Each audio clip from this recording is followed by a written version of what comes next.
What's going on, guys? It's your boy JFT coming at you with a video for Combat Sports Central. Today, we're going over PFL number 3 2019, the results. I'm not going to be able to cover all of them as I did not watch every single fight on this card, so I will have the results not covered in this video on screen now.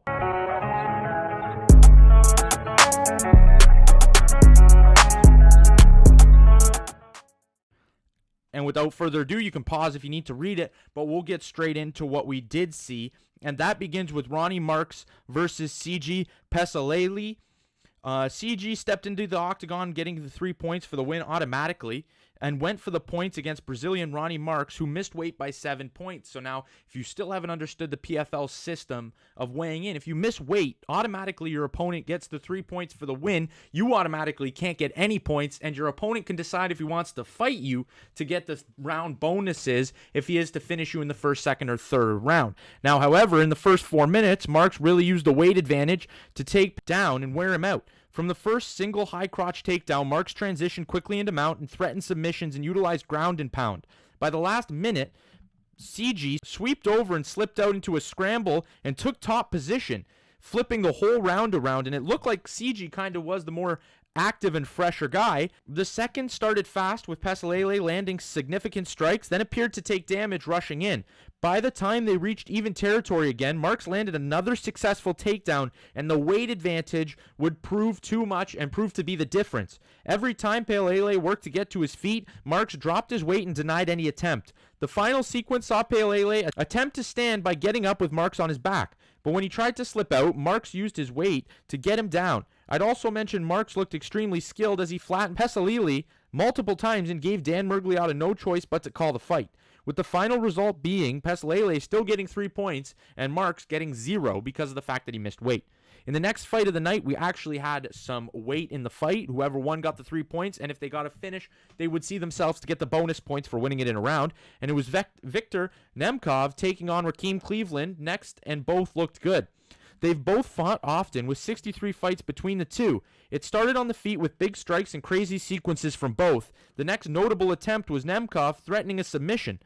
Cleveland did a good job keeping himself in safe positions and got out. However, he wasn't safe for long. With the fight returning to its feet, Nemkov took it right back down to the ground. Nemkov dominated positions again, threatening a ton of submissions, and Cleveland showed his resilience, surviving to the end of the round. And the surviving would pay off at the start of the second round. Cleveland looked much better, stuffed the early takedowns from Nemkov, and then split the stand-up exchanges, looking to be on the slightly better end of each and every strike-off. I had it split going into the third round, and the third round is where Nemkov took the spacing and ran with it. Again, even at the start, we had a quick pause, with Cleveland suffering a shot below the belt, but after another minute of little action, Nemkov took the opportunity to land a takedown, using it to put Cleveland against the fence, and that would be the story of the last round. Stacking up strikes from dominant position on the ground from rounds 1 and 3, Nemkov got the unanimous decision victory. Isaev and Valdrin Istrefi. Ali immediately went after Istrefi's legs, delivering a perfect 7-for-7 leg kicks before shooting a powerful and successful double leg takedown. The former Olympic freestyle wrestler Ali dominated all 5 minutes once he secured that takedown, and the second round was much of the same, but Isaev threw a wild heel hook that almost landed, but still led him to a takedown that ended up in him dominating that round. And the third and final round, more of the same domination, with Isaev winning a 30-27 unanimous decision and looking like the Khabib in the tournament, now with a record undefeated of 5-0, and Valdrin falls to 13-3. Next, we had the first finish of the main card. Denis Goltsov finished Jared Rosholt in the first, and the fans were woken up to the potential of every fight in these heavier divisions.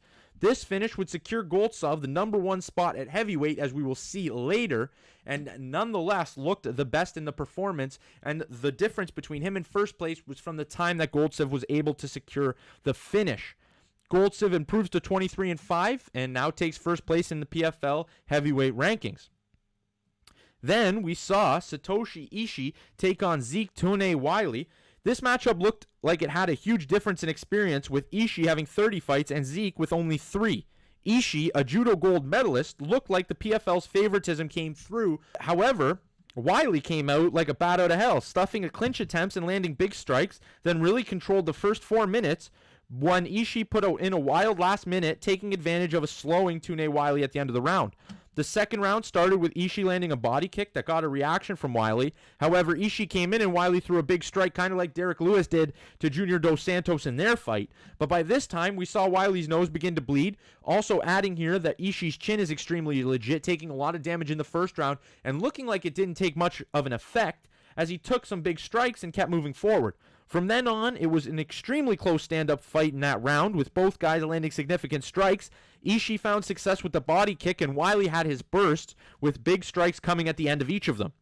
By the start of the third round, it was an extremely close fight, much like all the others, probably split 1-1, and it started the same as the rounds prior. Both guys sharing good bursts until Ishii landed the elusive takedown, and this would be the story for the rest of the third round. And in a decision, we got to see the big impacts in the takedown department when we're looking at the stats.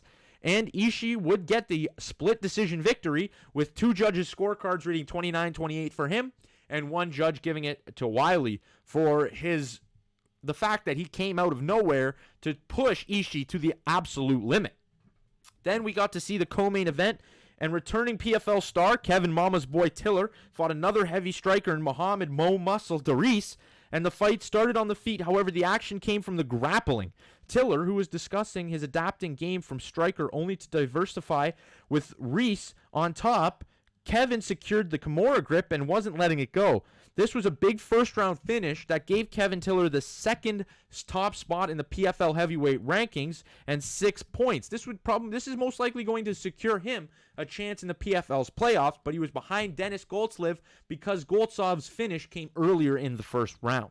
And finally, we got to the main event, which was undoubtedly the fight of the night. In a great fight, the main event lived up to the spot being a clear fight of the night. Vinny Magalhaes, a Brazilian Jiu-Jitsu world champion and runner-up of Season 1, took on Argentinian 17-8 Emiliano Sordi. And Sordi started the fight on the offensive, rocking the runner-up into the first 30 seconds. This put Sordi in dangerous waters because of Vinny's Jiu-Jitsu pedigree, but he stayed safe throughout the fight. Then he began to go to work against Vinny, who was wobbled. Sordi kept the pressure and chose beautiful strikes, always landing, always putting together combinations. And to wrap up the light heavyweight action, we see Emiliano Sordi now positioned in second, being able to finish off Vinny, the runner-up and heavy favorite going into the contest in the second round. And earlier in the night, we saw a big win for Bozajit Ataev in the first round, placing Emiliano at second place and Ataev at first. But in the main event, it lived up to the hype. Emiliano Sordi defeats Vinny Magalhaes in a fight that was a great fight. Jiu-Jitsu specialist versus a very clean and crisp striker with almost even records. And now it comes to you guys. How did you guys enjoy the PFL's third event, the light heavyweight and heavyweights? I felt like this event going into it was either going to give us great fights and a great finish or boring fights and boring finishes. And obviously, we got a split almost down the middle with those. We saw some finishes on the later ends of the fights with the big two fights ending in first-round stoppages. Well, first-round stoppage and a second-round stoppage. But nonetheless, I want to hear from you guys in the comment section below. Let me know what you guys thought of PFL's number 3, their third event of this year. And just drop it in the comment section. Remember to subscribe, like the video. That's it. That's all. That'll do it for me. A longer and fuller results video coming tomorrow, but that'll do it for me. Peace out, guys.